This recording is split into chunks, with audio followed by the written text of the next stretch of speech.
Hej, poznaš kakega podjetnika ali pa podjetnico, ki ima vrhunsko ponudbo, storitve ali pa produkte, ampak pozna pa jo zelo malo ljudi?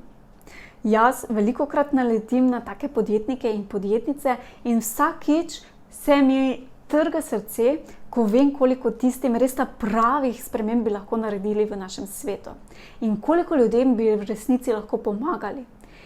Vse pa se začne pri prepoznavnosti.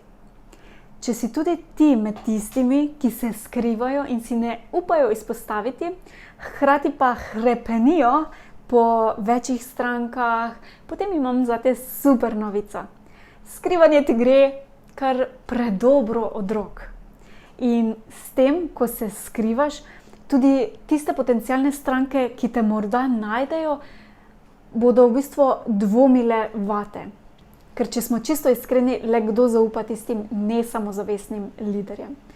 In z nesamozavestnim pristopom namreč pri potencialnih strankah zbuješ dvom, da je tvoja ponudba res dobra. In zmeden oziroma nezaupljiva potencialna stranka se bo le redko odločila za nakup.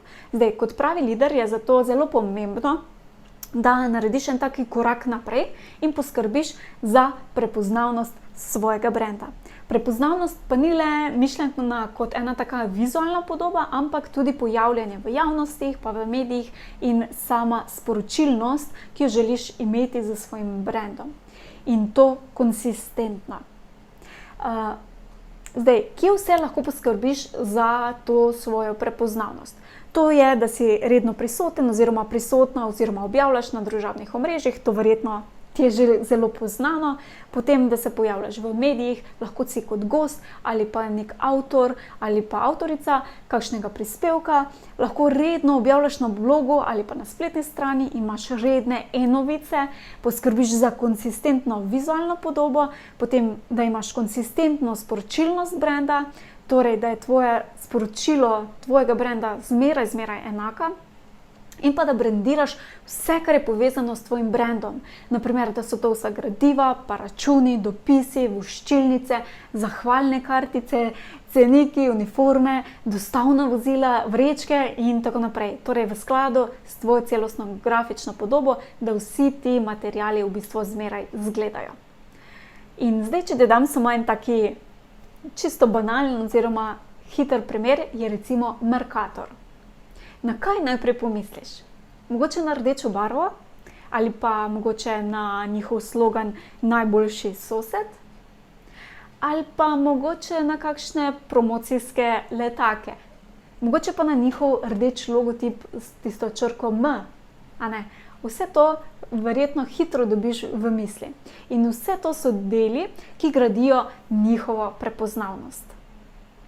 Od tega, da je celostna trgovina v skladu s celostno grafično podobo, uniforme zaposlenih, pa vse do vreč, ki jih kupec odnese potem iz trgovine, s tem gradijo torej to prepoznavnost. In s tem, ko kupec iz trgovine odnese vrečko, ki je brandirana z njihovim logotipom, postane v bistvu en taki reklamni pano. Vsakič, ko bo namreč tega kupca nekdo srečal, bo točno vedel, v kateri trgovini je nakupoval in s tem gradi zaupanje drugih potencialnih kupcev. In večkrat namreč, ko vidimo, lahko popolnoma zavestno oziroma tako mimogrede, vidimo, bolj se poveča naše zaupanje k temu brendu, ker vidimo, da ga uporablja več ljudi. In s točkami zvestobe pa potem recimo te svoje stranke vabijo k ponovnemu nakupu in tako postanejo to njihove redne stranke. Skratka, če Mercator ne bi poskrbel za svojo prepoznavnost na vseh področjih, bi le redko kdo sploh jih poznal in pa ga tudi obiskal. In enako velja tudi za tvoj brand.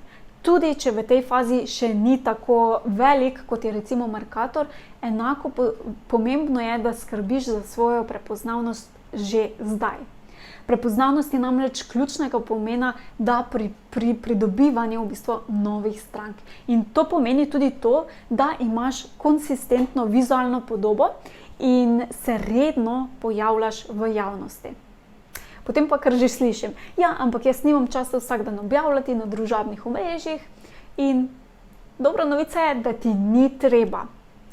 Zastavi si tako strategijo, ki lahko ti slediš, in to na način, da ne bo v bistvu sama sebi namen, da ne objavljaš pač kar tako, ker pač moraš objaviti, ampak taka, ki bo dejansko pomagala pri pridobivanju novih strank.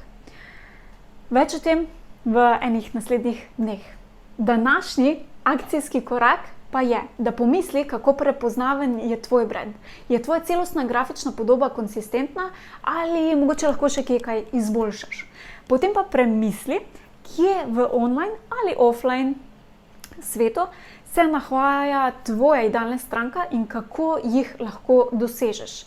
So to mogoče družabna omrežja, mogoče to stojnica na dogodku, mogoče so to promocijski letaki, karkoli je.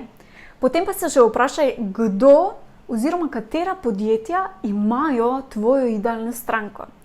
In potem lahko s temi podjetji narediš kakšno sodelovanje, da bo koristilo v bistvu vsem vpletenim, torej tudi idealni stranki. Torej mora biti to neko smiselno sodelovanje. Potem pa samo še stopiš v akcijo ali vsaj splaniraš, kdaj boš naredila prvi korak. Ker saj veš, brez akcije se ne bo kaj dosti spremenilo. In zdaj še me zanima, ali si med tistimi, ki se skrivajo, ali si že med bolj prepoznavnimi. Mogoče si danes dobila kakšen taki prebojni moment. Odpišeš mi lahko kar na moj mail maja@mod.si. Jutri je na sporedu že tretji steber uspešnega brenda in je ključnega pomena za tvojo uspešnost. Brez njega tudi druga dva stebra namreč ne bosta dovolj. Se že veselim, se vidimo jutri. Čau!